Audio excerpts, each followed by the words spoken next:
What happens if a shark bites an internet cable at the bottom of the sea? How is it fixed? And how is it determined where the cable is broken in thousands of miles of ocean? In this video, we will explore these questions. YouTube traffic relies on hidden cables at the bottom of the sea, a highway we use every day but cannot see. The network of undersea cables is so vast that it connects all the continents. These cables are laid at depths of up to 8,000 meters, where the pressure is as much as 5,300 kilograms per square inch. That's equivalent to placing the weight of an African elephant on the smallest toe of a human foot. The smallest section of undersea cables runs between Azerbaijan and Turkey under the Black Sea and is about 300 kilometers long.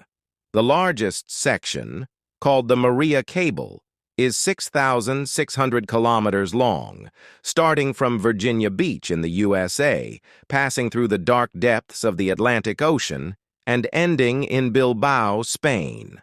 The total length of all undersea cables in the world exceeds 1.4 million kilometers. That's so much cable that if it were wrapped around all the planets and moons in our solar system, there would still be enough left to circle the Earth again. Installing such long cables under the ocean at depths of 8,000 meters is not a light task. Just laying 1 kilometer of submarine cable costs about $2.5 million, so you can imagine the expense for 1.4 million kilometers. You might wonder why this is necessary when satellite technology can connect the world wirelessly. In fact, there are 493 submarine cables worldwide, each capable of handling 4,000 terabits of data per second. To put it simply, one cable can stream 4K movies to 80 million people simultaneously.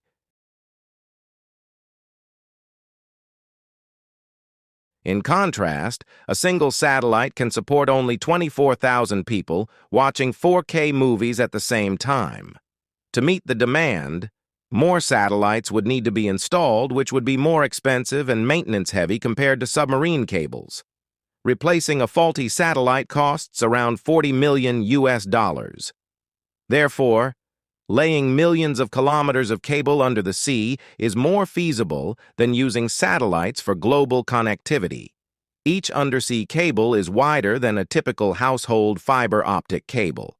Despite appearing to be about the thickness of a hose pipe, the actual fiber optic cable inside is as thin as a human hair. So, how does so much data travel through such a thin wire? The core of the fiber optic cable, which is made of glass or plastic, allows light to travel through it, carrying data in tiny packets. Data from a computer is converted from electrical signals to light signals using a transmitter, which can be a laser or LED. These light signals are sent in the form of pulses, representing ones and zeros. A process called total internal reflection keeps the light inside the core, bouncing off the cladding. Due to distance, light signals weaken, so repeaters are placed every 100 kilometers to boost the signals. To power these amplifiers, a current of 100,000 volts DC is used, as there are no power sources in the ocean. Fiber optic cables can transmit multiple signals simultaneously using a technique called wavelength division multiplexing, WDM. Different colors of light carry different data packets.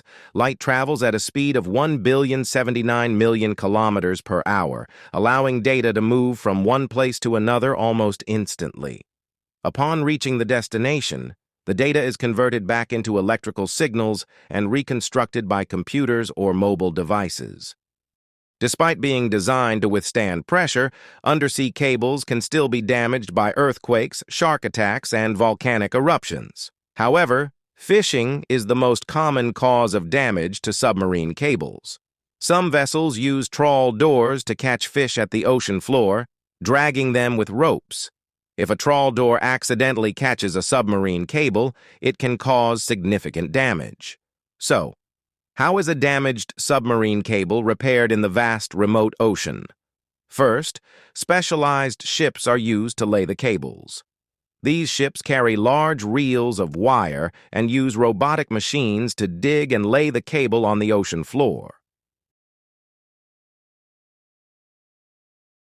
Installing 6,600 kilometers of cable between the U.S. and Europe took about 2 years.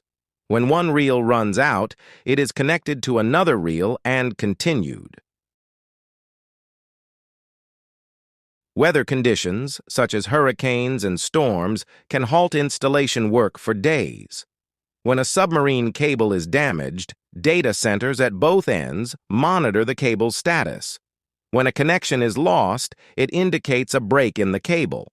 To locate the damage, an optical time domain reflectometer, OTDR, is used.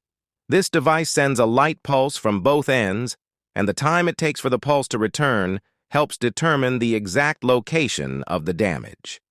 Once the damage location is pinpointed, remotely operated vehicles, ROVs, are sent to the ocean floor to inspect the cable. The damaged section is then brought up to the ship, cut out, and replaced with a new piece. The fiber optic core, which is made of glass, must be carefully joined to ensure it aligns correctly. This process is known as splicing. If the cable is too short or the ocean floor is too deep, extra wire is added and the cable is relayed. This overview should answer many of your questions about how submarine fiber optic cables work, how they are installed, and how they are repaired. We hope you enjoyed this video. Thank you for your support, and we look forward to seeing you in the next video.